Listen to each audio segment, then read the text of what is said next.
25. Good morning po, Yusek. Sa bagong composition po ngayon ng Senado after 2025 midterm elections, kumpiyansa pa rin po ba ang Marcos administration na ma-pursue yung impeachment laban po kay Vice President Sara Duterte? Wala pong anumang balita patungkol sa pagpursu ng Pangulo sa impeachment or sa impeachment trial ni VP Sara. So yan po ay ating tinututulan at pinasisinungalingan po. Wala pong sinasabing anumang pagkumpiyansa na para mapatalsik o matanggal sa pwesto ang Vice Presidente. Salamat po. Next question, Kenneth Pasyente, BTV. Hi, ma'am. Good morning po. Ma'am, with 6 administration-backed candidates in the Magic 12, how do you think this would help advance the President's legislative priorities po? Thank you. Ngayon po, naboto na po ang mga susunod na mga leaders natin. Umaasa ang Pangulo na ang bawat isa, ang lahat sa kanila, na binoto ng sambayanan, ay tutugon sa pangangailangan ng taong bayan. Ang trabaho po nila ay para sa bayan, para sa taong bayan, hindi para sa ilang interes. So anumang kulay yan, wini-welcome po talaga ng Pangulo na makaisa ang bawat leaders natin para tugunan kung ano man ang problema at magbigyang solusyon ang pangangailangan ng mga kababayan natin. At inaasahan din po ng administrasyon ang presensya ng lehitimong oppositionist. Pero lalabanan po ang mga obstructionist na nagtatago sa pangalan ng oppositionist. Mga obstructionist na maaaring pansarili lamang ang kanilang ilalaban. Next question, Chloe Hufana, Business World. Good morning po, Yusek. Does the President already have a decision if he will extend or appoint a new Securities and Exchange Commission chairman as Chairman Emil Aquino's term ends in June 6? As of this moment, we have not received any info about that. We will just give you any update if there is any. Follow-up question po. According to a Philippine Star article, merong 5 names po ang na-float na pwedeng pumalit kay Mr. Aquino. Can you confirm po kung ito yung mga tao? Si GOCC Council Solomon Hermosura, SEC Commissioner Rogelio Quevedo, former GOCC Chairman Cesar Villanueva, Romulo Babanta Council Susana Fong, and Philippine Stock Exchange COO Ruel Refran. Sa ngayon po ay wala po tayong hawak na anumang details patungkol po dyan. But kapag ka po ito ay nabigay po sa atin, ipagbibigay alam po namin sa inyo kaagad. Thank you. Last na po, last na. Meron po ba tayong timeline for announcing the next SEC Chair? Wala pa po tayong detalye. Thank you po. Salamat po. Next question, Ace Romero, Philippine Star. Yusek, kalahati po so far nung mga nasa Magic 12 sa Senate senatorial polls taga-alyansa. Yung iba po mga kakampi ni Pangulong Duterte, meron din po mga associated sa mga pink. Ano po ang assessment ng Malacanang dito given that the President campaigned dun sa alyansa all the way and ito po yung naging resulta? How would you assess this or how would you describe yung results na emerging ngayon sa senatorial polls? Yan po ang ibinoto ng taong bayan. Gagalangin po natin at kung ito po ay makakatulong sa administrasyon, uulitin po natin kahit ano pang kulay po niyan. Dapat isipin po ng mga bagong halal na sila po ay magtatrabaho para sa bansa, para sa taong bayan, hindi pang personal na interes o interes ng kanilang mga kaibigan o kanilang mga sinusulong na tao. So ano man po ito, kapag ka po nalaman po nila na ang gagawing proyekto o programa ng Pangulo ay para sa taong bayan, umaasa po tayo na sila po ay makikiisa. Meron din pong mga nag-attribute ng resulta na ito sa nangyayari po kay dating Pangulong Rodrigo Duterte, no? Kagaya po ni Senator De La Rosa, ni dating Chief Legal Counsel Salvador Panelo, sabi nila ito daw ay nagbabadya o nagre-reflect ng protest vote at sabi nga po ni dating Secretary Panelo, it's a thunderous repudiation of the Marcos administration and its relentless campaign to quote-unquote persecute the Duterte family. Ano pong masasabi ng Malacanang? Do you share that view po? Yan lang po ang gusto nilang gawing naratibo. Unang-una po, kung may dapat managot, at ito naman po ay naaayon sa batas, dapat po managot.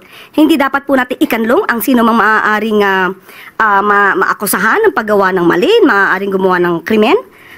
dahil lang sa sinasabi nating pagboto. Tao po ang siyang humusga, tao po ang siyang bumoto. Igalang po natin ang mga napili na mga kababayan po natin. Wala po itong refleksyon kung ano man po ang sinasabi patungkol sa mga Duterte. 6 out of 12. Overall po ba, masasabi po bang satisfied ang Pangulo sa naging resulta ng senatorial polls or at least yung emerging na resulta ng senatorial polls? Satisfied po ang Pangulo dahil nalaman po natin na ang iba pang mga naboto ay mayroon sariling dignidad, may sariling paniniwala at ang karamihan po doon ay para sa bayan at hindi para sa ibang bansa. Salamat po. Follow-up question, Pia Gutierrez, Ay, ma'am. ABS-CBN. Ma'am, yung midterm elections is always considered a referendum of the current administration. Given the results po of the midterm polls, is Malacanang still confident na hawak pa rin ng administrasyon ang suporta ng taong bayan? Naniniwala pa rin po ang Pangulo na malaki pa rin po ang suporta ng taong bayan sa administrasyon sa ngayon. Tandaan po natin ang kahuli-hulihan pong survey ay nagpapakita po na mataas na trust rating po ng Pangulo. May mga naglulutangan po ng mga, like for example, si former Secretary Harry Roque apparently saying na si President Marcos is already considered a lame duck president given the results of the election. Ano po masasabi niyo dito? Kung lame duck po ang Pangulo at parang baliwala na po ang administrasyon, dapat bumalik po siya kaagad dito. We have follow-up question from Ivan Mayrina, GMA7. Ma'am, still on the results of the elections, nabanggit niyo kanina that the President welcomes the presence of a legitimate opposition, pero lalabanan ang mga obstructionist. How do we differentiate kung ano po ang magiging aksyon ng legitimate opposition and how do we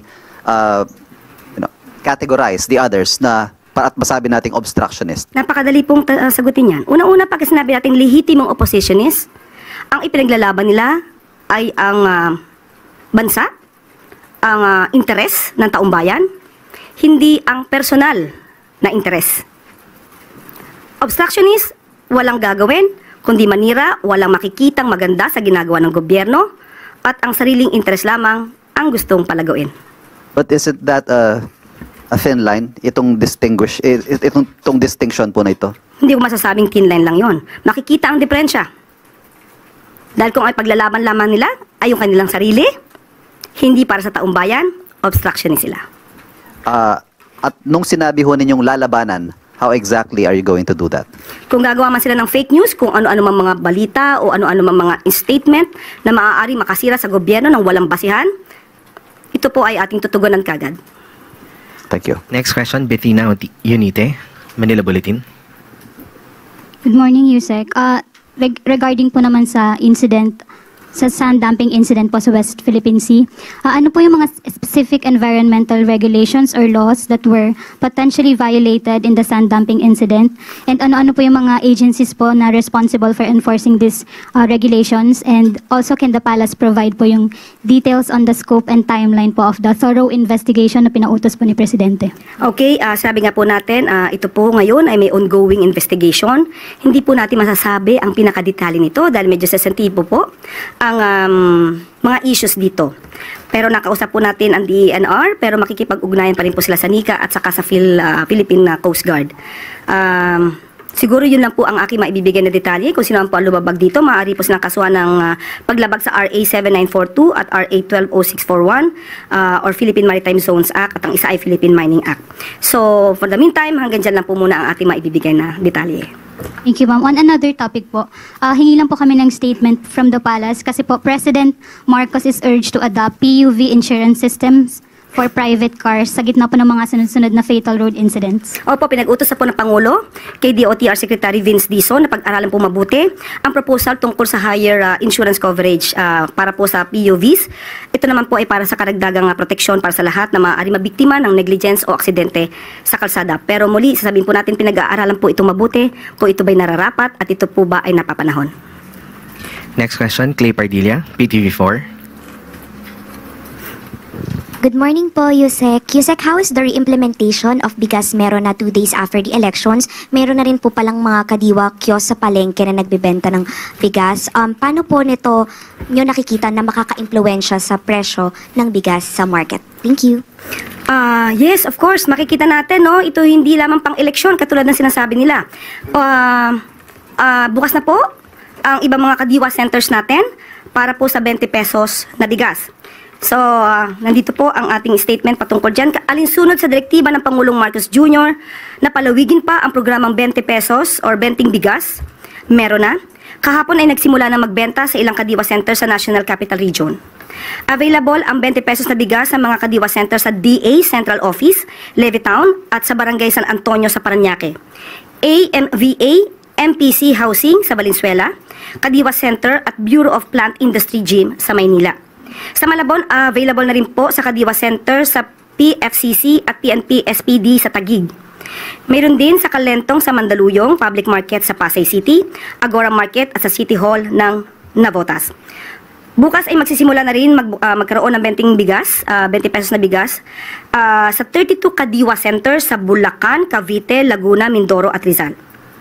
So, tingin po natin dahil bumababa po at nabibigyan po natin ng pagkakataon ng ating mga kababayan na makabili ng 20 pesos na kada kilo na bigas.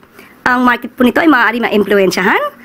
We hope na kahit sa market po ay maibaba nila ang presyo ng bigas na hindi naman po din naaapektuhan ng ating mga magsasaka.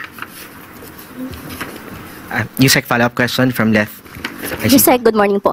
Sa Visayas, so particular sa Cebu, hindi po ba tayo nakakakita ng magiging problema dahil binanggit po na ang Cebu ay supportive yung mga LGU dito sa 20 pesos. Pero si Governor Gwen po, hindi pinala ditong nakaraan. Hindi po natin nakikita na ito'y makakaapekto dahil tandaan natin, ang serbisyo naman po, sino man po ang nakaluklok dyan ay para sa taong bayan. So hindi po dapat gamitin kung nanalo o natalo ang mga kandidato. Ito po ay para sa taong bayan. So dapat po sana ang lahat na maaaring makatulong sa kanilang mga constituents ay maging bukas ang kanilang isip at bukas ang kanilang puso sa pagtaguyod ng programang ito. Si Claire. Okay, at huwag po natin kalimutan ang mga programa ng Pangulo na bukas centers. Tandaan po natin, may 51 na po na bukas centers, libreng laboratory services, pati po ibang mga operasyon katulad ng katarata. At meron na po tayong 26 na bukas centers sa Luzon, 8 sa Visayas at 17 po sa Mindanao. So sa mga kababayan natin, tulungan po natin ang Pangulong Marcos Jr. at ang administrasyon upang mapagpatuloy ang magandang programa para sa taong bayan. Bigas at bukas.